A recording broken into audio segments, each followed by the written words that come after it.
Welcome to our Hanginar today. Aging is a creative renaissance. My name is Kate Leving-Shank from kateleving-shank.com, prayerprescriptions.com, and author of the Prayer Prescription series, and also creator of the Kate Loving's Prayer podcast, Prayer Prescriptions that rewire assumptions about your everyday reality. My guest today is Herb McCollum, right here, Jr., and he is 84 years young. He has written several plays. He's also a writer. He writes magazine articles, and probably as a writer, he writes every day. Has written a play also that has been off Broadway called The Geezer Game. But today, Herb and I are going to do a play reading of his play called 5 Nights at Hunger and Thirst. And this is a play that is sort of is a play in process, I would say. Well put. Yes.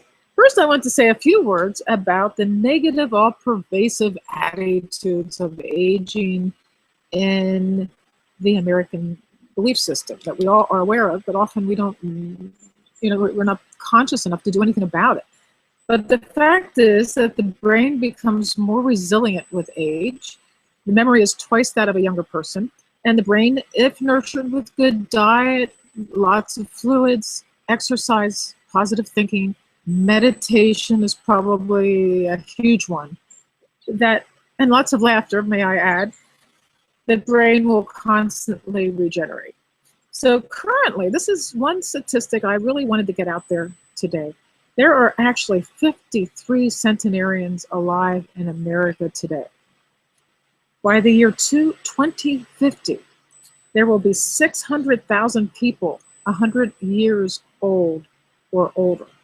And that means in 2 generations, 10 times as many Americans will be 100 years of age. Now, it's about time we got our heads on straight about aging in American society. So this is a beginning. I know a lot of people in our society, on the internet, there's a lot of forward-thinking people who are taking the bull by the horns. And what comes to mind, where I got this statistic about the centenarians, was Dr. Christiane Northrup's new book called Goddesses Never Age. Cool book.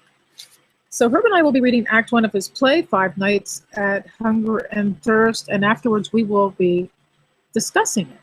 We've been discussing it now for about an hour, so we'll just continue the discussion as time goes on. And I'm just going to be reading all the parts. Herb will be reading the part that is himself, and that person's name is Adam. So we will begin. So right now, we are in the interior of a modern gastropub. The rear of the bar extends from upper stage right to 2/3 of the way across to middle stage left. Windows are across the upper stage wall with one door to the outside upper stage left.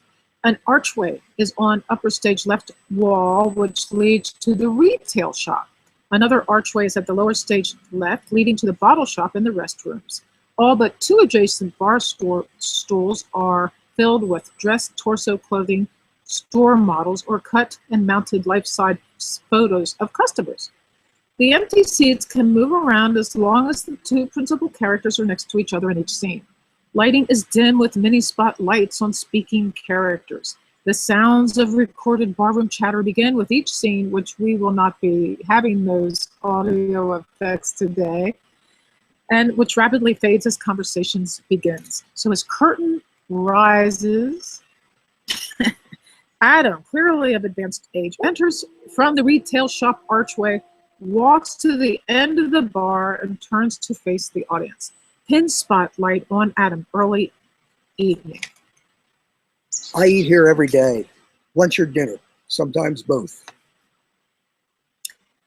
Okay, so Adam walks to a vacant bar stool, sits facing the audience. There's no television here, so if you sit at the bar, someone may end up talking to you. I try to avoid that. I want to be alone now with memories. Most people pick up on that. Some don't. Tyrone, late 20s, a tall African-American, enters from the bottle shop archway. Pin spotlight on Tyrone. He walks to the bar, scans the seating, and moves to the vacant seat next to Adam. Mind if I sit here? It's a free country. Tyrone pauses, gives a long, hard look at Adam, searches the bar for another seat. He catches the eye of Zach, 20s, the bartender. Tyrone, I'll be back later. Zach, okay. And Tyrone turns and exits the upstage door. Zach, to Adam, I don't get it. There's a seat right there. What? The guy you were just talking to, he left. Didn't notice. What did he say to you? He asked if he could sit here. I told him it was okay. Well, I wonder why he left. No, I didn't say okay. I said it's a free country. Now that I think about it, that sounds pretty snotty. Don't worry about it. He said he'd be back. Maybe. He'll be back. Zach leaves for the other end of the bar. Juliet, early 30s, very attractive, enters. She goes to the bar, stops by the empty seat beside Adam, pins spotlights on Julia. Pardon me, sir. Is this seat taken? No. Thank you. I hope I'm not crowding you. No. I should know better than assume there'd be lots of seats just because it's Tuesday. No problem. Zach, what can I bring you, Julia? I'll try an IPA, number 5, please. How are you and the wife? Over her cold? Zach, we're fine now. Thanks for asking. Zach leaves to fill the order. Julia, I'm beat. My boyfriend works the 3 to 11 shift at the hospital. I'm already tired, and I work the 11 to 7 tonight. I'll get back home looking like I crawled out of a gutter, and he'll just be getting up looking like Captain America. Women worry too much. I'm an LPN. We call ourselves low-paid nobodies. Your boyfriend one? No, he works in the lab. He still looks good coming off his shift. Women worry too much.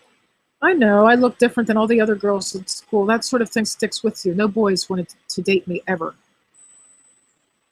You have the same sort of eyes my wife had. Lovely.